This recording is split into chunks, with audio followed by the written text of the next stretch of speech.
पाय बरं, आता रडली का बाई? रडली? रात्री बी रडली काय? मी जशी झोपायला आली तुझ्याजवळ, तुला जसं सांगितलं दूध पास तिले पोटभर, तर रडलीच नाही ते. अव झोपून नाही पेलं लेकरू तर मांडीवर घेऊन पाजाव. पाय बरं, आणि घुटी दिली, आज घुटी दिली तर अजिबातच नाही रडली. तिची भूकच नाही होऊन राहिली म्हणून ते रडून राहिली. हो आई, रडली नाही कालपासून. मला तसं वाटलं होतं की काही दुखूनच राहिलं काय आरूचं. कशाला दुखीन व काही दुखून नाही राहिलं. आणि तसंही पहिला उन्हाळा आहे तर पहिला उन्हाळा भारीच जाते लेकराले. आता जुन्या काळात बाई चिवईच्या भाजी ठेवत लेकराले. चिवईची भाजी थंडी राहते ना, चिवईच्या भाजीत ठेवत. आता तर बाई असं वाटते की त्यात मुंग्याच असतील, काहीच अशी नसन तसं. पण तरी बी ठेवू आपण आपल्या बाईले. चिवईच्या भाजीत चांगली निवडून चिवडून घेईन मी आणि मग ठेवू त्याच्यात. हो आई, आईची म्हणा त्या दिवशी माझ्या आई म्हणत होती मला की चिवईच्या भाजीत ठेव म्हणून बाळाले. हो पाय बरं, ती आई म्हणतेच की नाही, हे आपलं जुनं आहे बाई हे आमचं. पाय झोपली काय जागी पाहून राहिली आहे ना, पण शांत पडेल आहे पाय आहे ना. आता शांती पडेल असली तर जागी असली शांत पडेल राहते, नाही तर झोपीतही रडे, दचकू रडे. एखाद्या वक्ती लेकराचे कानही फुकाव, अंगावून हात फिरवाव, नाही तर मग तुळशीत गिलासभर पाणी ठेवाव, रातभर झाकून चकावून. तेच पाणी पाजत नाहीत माझ्या लेकराला आता 6 महिन्या लोक, तर मग तेच पाण्याच्या किंजाच्या झापा मारावं डोळ्यावर, तिच्या डोळे पुसाव त्यानं. तड्याने लेकरू कसं भेलं गिलं झोपीत दचकलं गिचकलं तर चांगलं राहते. अशी लेकराची काळजी घ्या लागते बाई छाया. लेकरू वागवणं काही तोंडाचा खेळ नाही आहे. जन्म देणं लय सोपं आहे, पण पालन पोषण करणं तेवढंच कठीण. आणि 5 वर्षा रोग तर लेकराला काही समजत नसते. 5 वर्षा रोग त्याची लय काळजी घ्या लागते छाया. अजून तर सुरुवात आहे, अजून सुरुवात आहे. आपल्याला वाटते लेकरू पोटाच्या बाहेर पडलं म्हणजे झालं, पण तसं नाही. पोटाच्या बाहेर पडल्यावरच तर खरं त्याचं चालू होऊन जाते पालन पोषण. मग काळजी घे तिची आता. अरे वा, बाई तर झोपली. बाईचा तर आवाजही नाही येऊन राहिला. मग कसा येईन आवाज? आजीने ओळखलं ना तिने भूक लागते म्हणून. आता 3 महिन्याच्या उपर झाली की आपण तिला गाईचं दूध चालू करू. अजून ते लय लहान आहे ना व. आम्हाला वाटते 2 महिन्याची आता होईल ना व छाया आहे.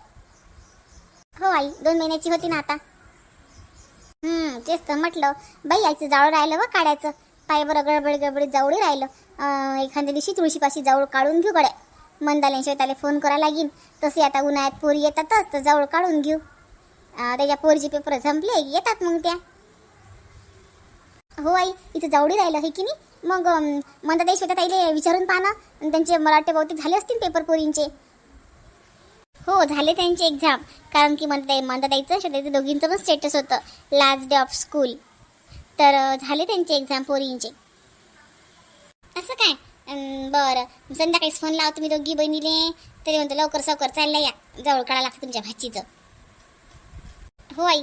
आई मग जाऊरचा कार्यक्रम काय मोठा करता का? नाही व, उन्हाळ्याचं कुठे मोठा करायला पुरते व. प्रियंका ती आईले बोलावून घेतो आणि छाया ती आईले, दोघीच्या आईले मलाच फोन करायला लागेल. नाही तर म्हणते की आमच्या पोरीलेच फोन करायला लावला.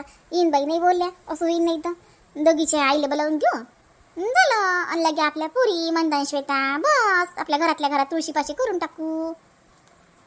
पहिले तेजस्वीला बोलावून घ्या, म्हणजे कसं कार्यक्रमाची तयारी करायला लागते ना. हो व, तिला तर बरंच लागते. तिला फोन करतो ना आज संध्याकाळी. आई केळीचे भाव तर खूपच पडले आपल्या शेतातली केळी. मग आता हो बाई, आता राम भरोशी आहे. काय करता आता शेतकऱ्याले भलचं मरण आहे बापा. एवढे कबाड कष्ट करा आणि वेळेवर मग भाव पडते मालाचा. कोणतंही पीक काढणं काय तोंडाचं आहे काय? किती कबाड कष्ट करायला लागतात, त्याच्यामागे किती मेहनत असते. जसा पाहिजे तसा भाव नाही भेटत.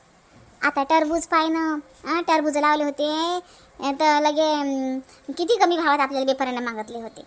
यावर्षी बी तोच घोर आहे. मग असं आहे ना बाई व, वावर काय तोंडाचं आहे काय बापा? नाही तर काय, शेतकऱ्याचंच मरण आहे. जाऊ दे, पण देव कमी नाही पडू देत. आता एवढं काही होत राहते जगात. पायवर आता शहर आहे ना मोठ्या मोठ्या, सिलेंडरचं किती मोठं टेन्शन आलं. सिलेंडर नाही किती शहरात हाल होऊन राहिले. मग आता कशावर करा स्वयंपाक? आणि मुंबई पुण्यासारख्या शहरात तर चूल पेटवायला जागा नाही राहत. घरच त्याची उली राहतात. मग चूल कुठे पेटवतील? इंधन कुठून आणतील? पण खेड्यात कसं मोकळीचा काही जागा राहते, लय मोठं अंगण राहते. चूल म्हणजे काही वाटतच नाही आपल्याला. नाही तर काय, उलट चुलीवरचा स्वयंपाक किती रुचकर लागते. आणि आता सारे शहराकडची लोक आई खेड्याकडे धाव घेऊन राहिले. कोणतं संकट आलं मी त्यांना खेड्या आठवते. नाही तर शहरात मस्त त्यांना शहानशोक करा वाटते. मागं कोरोना आला होता तर कशी खेड्याकडे पळाले होते मग शहरातली लोक.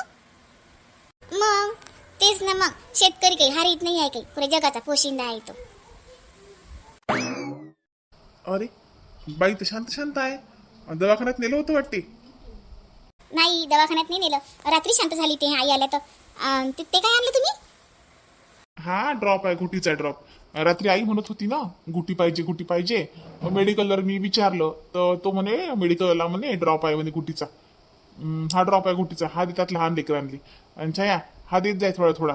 म्हणजे मला वाटते अडीच मिलियन पर्यंत देत जाय. अरे तो काय नाही आणला बापा डारापण गिराप. हे काय आम्ही घरीच गुटी उगावली नाही, हे काय आहे ते ड्रापन बिपर माया नाही भरोसा. आणि त्यात काय हे मस्त आपलं घरगुती चांगलं आहे ना. हे ड्रापपेक्षाही साजरा आहे ना हे बिटू. मस्त खारी खोबरं, यखंड जायफळ, मुरड शेंग सगळं आहे त्याच्यात. मग काय तू हे काय आणलं? आई याच्यातही सगळं आहे. ते आहे की नाही बापा, कोण पाहिलं? आता राहू दे, ते ठेवून दे तसंच, नाही वापस कर. हे घरचीच गुटी चांगली राहते, त्याच्यावर काही माझा भरोसा नाही आहे.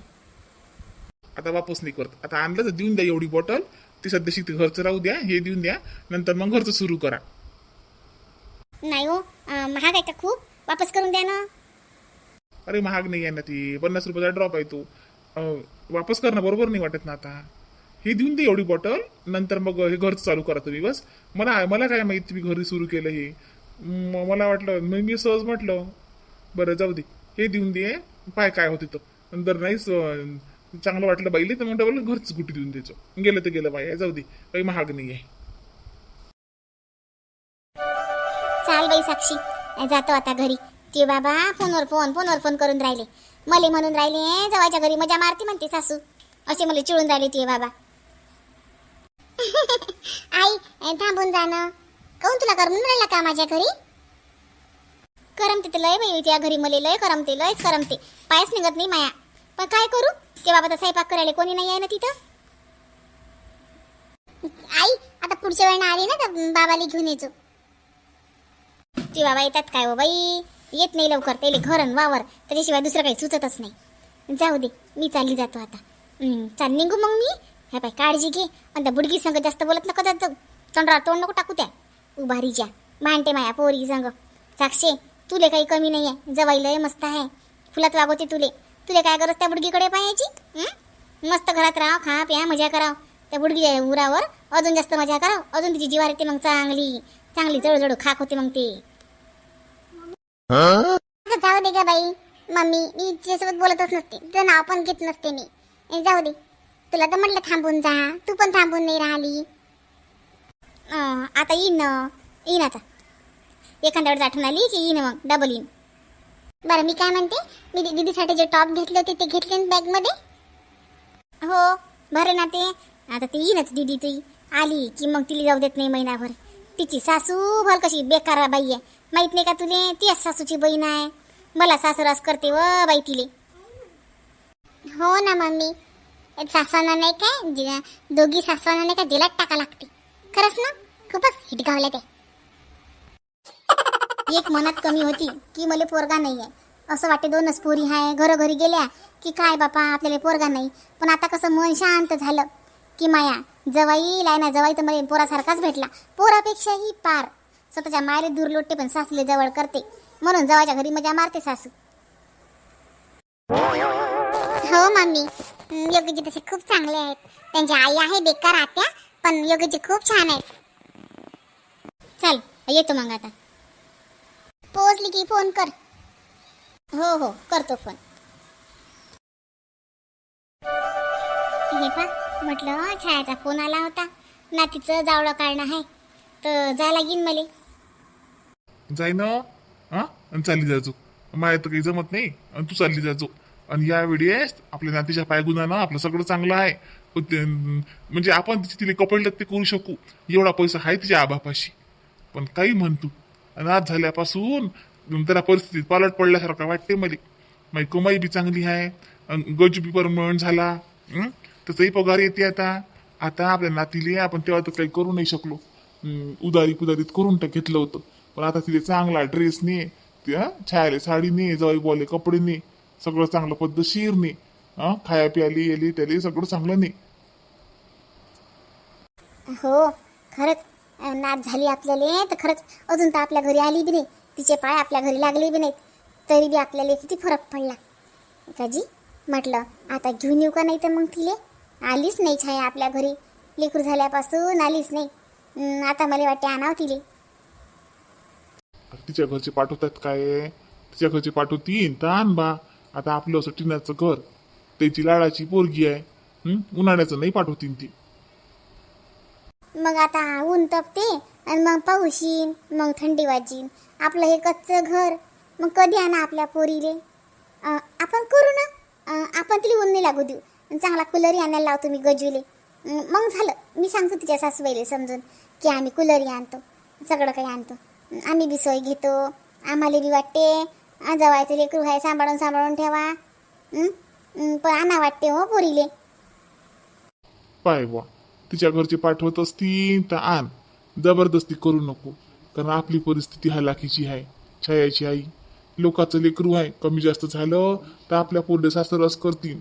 तिचं घर चांगलं आहे पण त्याच्या लेकराला जर काही झालं आणि ते आपल्याच्यानं झालं तर आपल्या पोरीला आयुष्यभराचा बट्टा लागून जाईल की मायच्या घरी गेली म्हणून असं झालं. म्हणून म्हटलं जबरदस्ती करू नको. पाठवत असतील तर आण, नाही तर राहू दे. भेट घेऊन चालली आहे. बरं म्हणून पाहायला काय हरकत आहे. म्हणून पाहतो. बरं मला काही पैसे द्या मग. मी काही साडी गिडी लेकराले फराक गिराक आणतो ना. ओ कधी जायला लागते तुले? आता छाया म्हणे ते ननदले फोन केला. तिच्या नंदा जेव्हा येतील तेव्हा काढतील ते. मग फोन करतो म्हणे. बरं बरं आणजो ना मग. टाईम आहे ना. आणजो आणजो.